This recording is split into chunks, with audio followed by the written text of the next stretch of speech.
Heart rate is steady and maintaining. Dr. Norwood? Lobotomy procedure 113. Patient is a Caucasian female in her mid-30s. She suffers from the illness of depression and insomnia.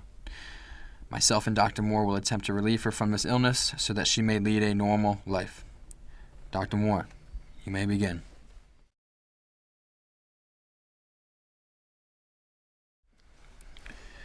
Dr. Moore will make an incision just above the forehead in order to reveal the patient's skull.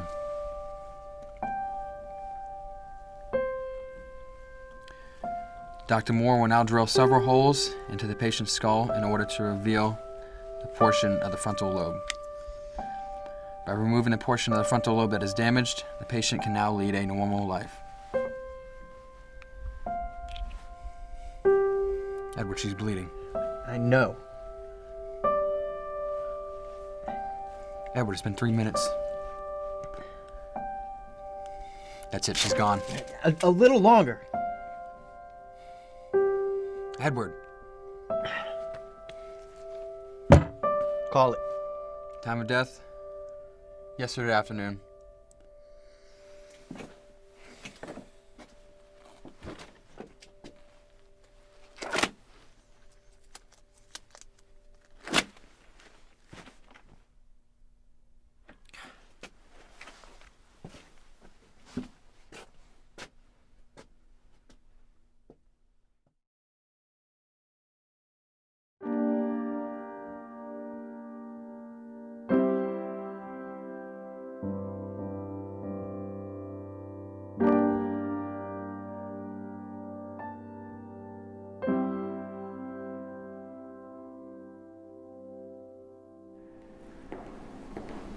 I guess it's back to the drawing board. There's just gotta be a way. Edward, you've done this hundreds of times.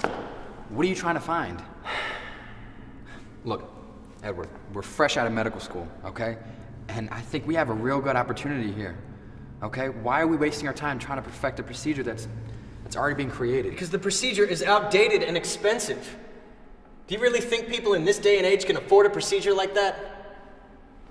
A procedure that no one can afford is a cure that's flawed. Did those medical journals come in yet? Yes, they came in yesterday. Good. Put them in your office. Good. We have the light at the end of the medical tunnel, Peter. Don't you forget that.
I think I've done it.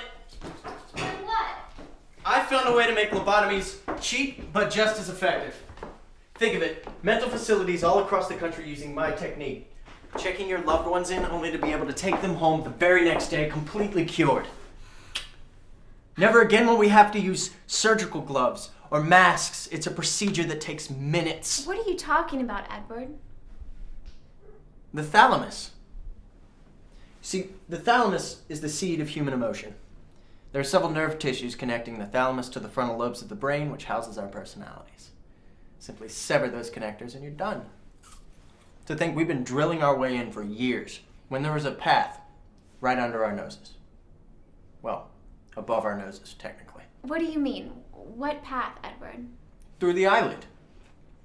See, we would use a long, sharp instrument, lift up the eyelid, and enter right into the brain.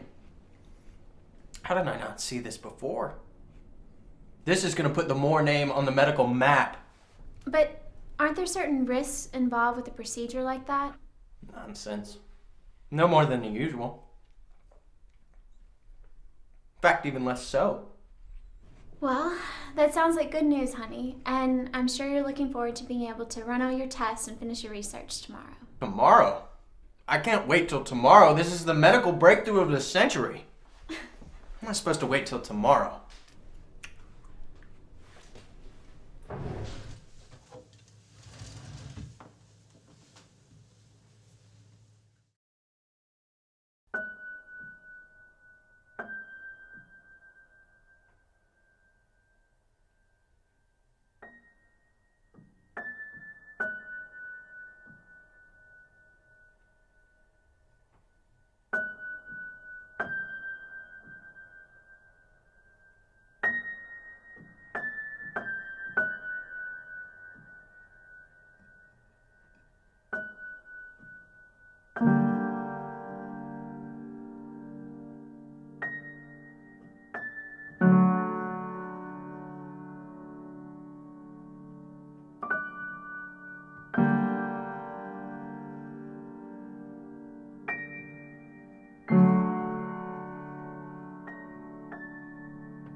Dr. Moore.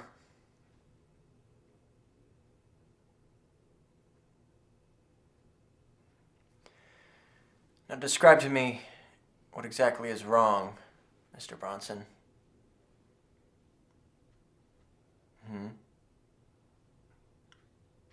I see.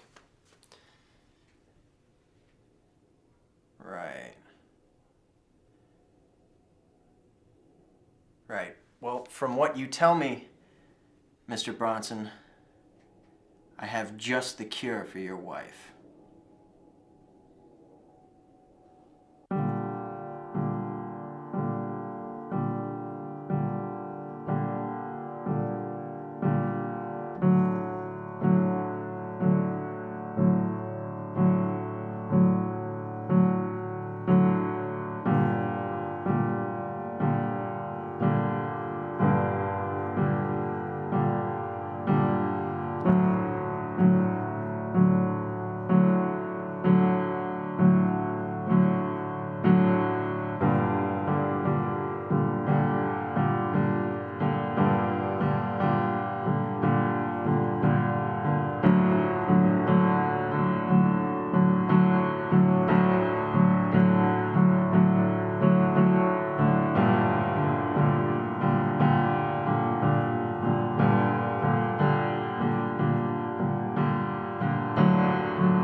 What am I gonna see in here, Edward? A cure.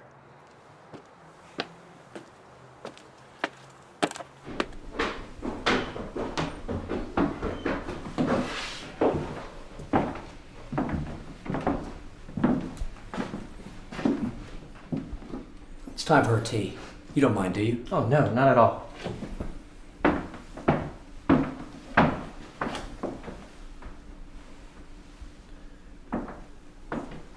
Emily, can you hear me? She hasn't said much, I'm afraid, since the operation. Since her cure, Mr. Bronson. Since her cure. Oh, yes. I'm sorry, Doctor. Well, she looks all right to me. Oh, yes. She doesn't have any fits anymore. She's perfectly normal. Is this what you would call normal, Mr. Bronson? Well, she's just a different Emily. That's all. Just have to adjust.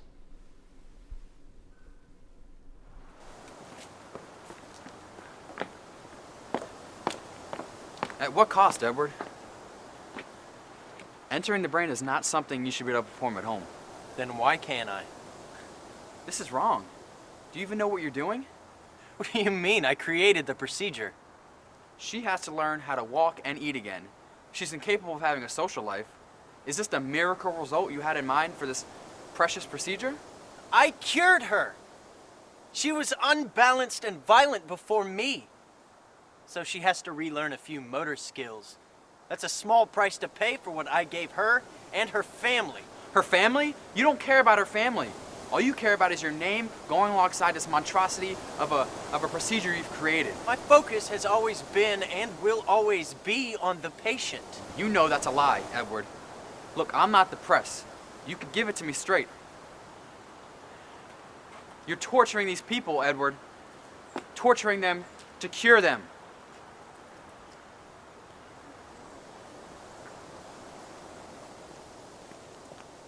First, you have to experience the worst pain imaginable before you can experience the painless.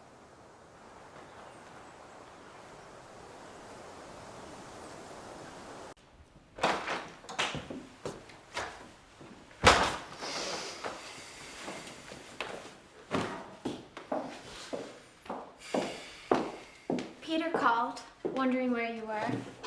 Yeah, I ran into Peter. He had some thoughts of his own about my work. What do you mean?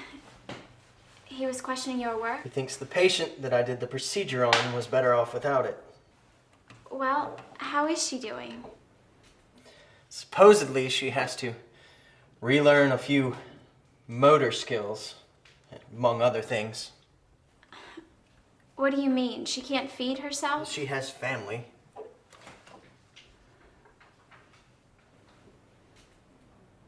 You think he's right, don't you? No. No, of course not. You think Peter's right. You think I've harmed her. No, Edward, I don't. You never have supported my new work. You don't know what it is I'm trying to do. It has obsessed you to the point where you are not the same person as before. You think this kind of work doesn't take sacrifice? But Edward, she has to be fed and carried. You listen to me. I'm helping these people. Do you understand? I'm helping these people when no one else will. I know I'm helping these people. How could you understand that?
Are you Dr. Edward Moore? Yes, I am. Is John Vance your patient? Yes, he is. What's going on? We received a call about a domestic disturbance at the Vance residence. When we arrived, he threatened he had a weapon. and was going to kill his wife and himself. That's when we called you. How long has he been in there? About 45 minutes. We were hoping you could talk with him. Okay, stay close to me and do exactly as I tell you.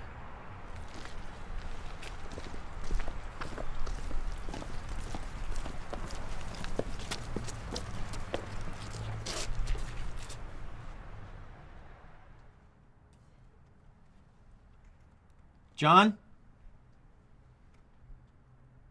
John, can you hear me? Who is it? It's Edward. Your psychiatrist? What do you want? John, open the door. All I want to do is talk to you. I'm not going to hurt you, and I know you don't want to hurt Lorraine. You get away from this house!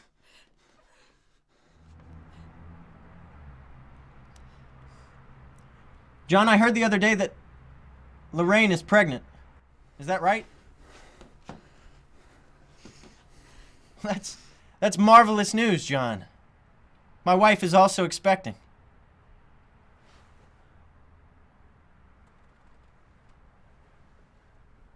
When Meredith told me the news, I thought I was gonna burst with excitement. I didn't know what to do with myself. Think about it, John. Think about that moment when Lorraine told you the news. It's funny how, even now, the child is not yet born, but my love for that child is already begun to bloom. I know you feel the same way, John.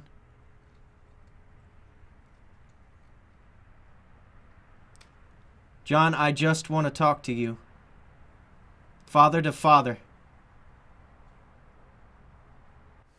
What do you say? Open the door?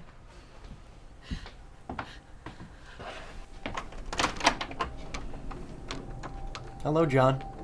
All you want to do is talk? Get off of me! Get off of me! Ah! Get off of me! Ah! Ah! Ah! Ah!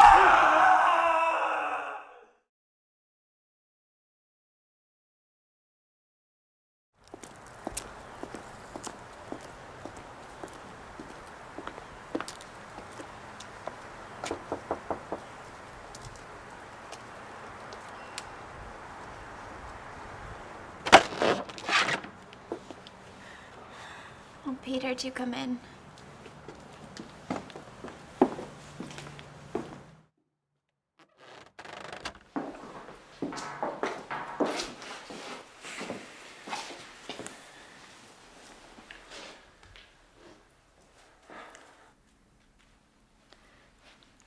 Can I get you anything, Peter? No, Meredith. Thank you. Peter, I don't know what to do. Why is Edward acting like this? He's changed.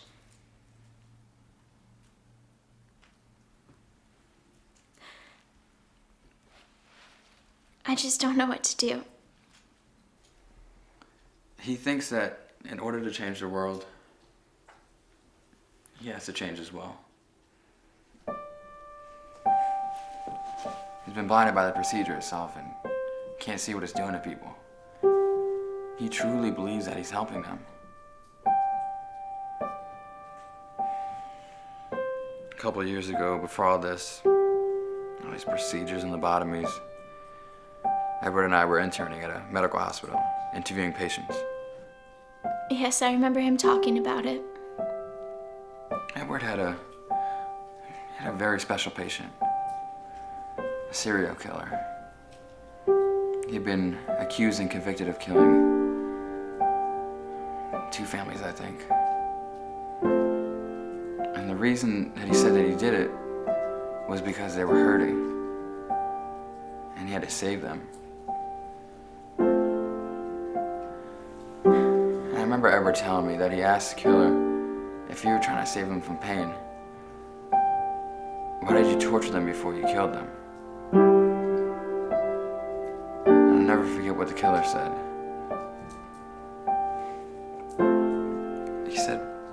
First, you have to experience the worst pain imaginable before you can experience the painless.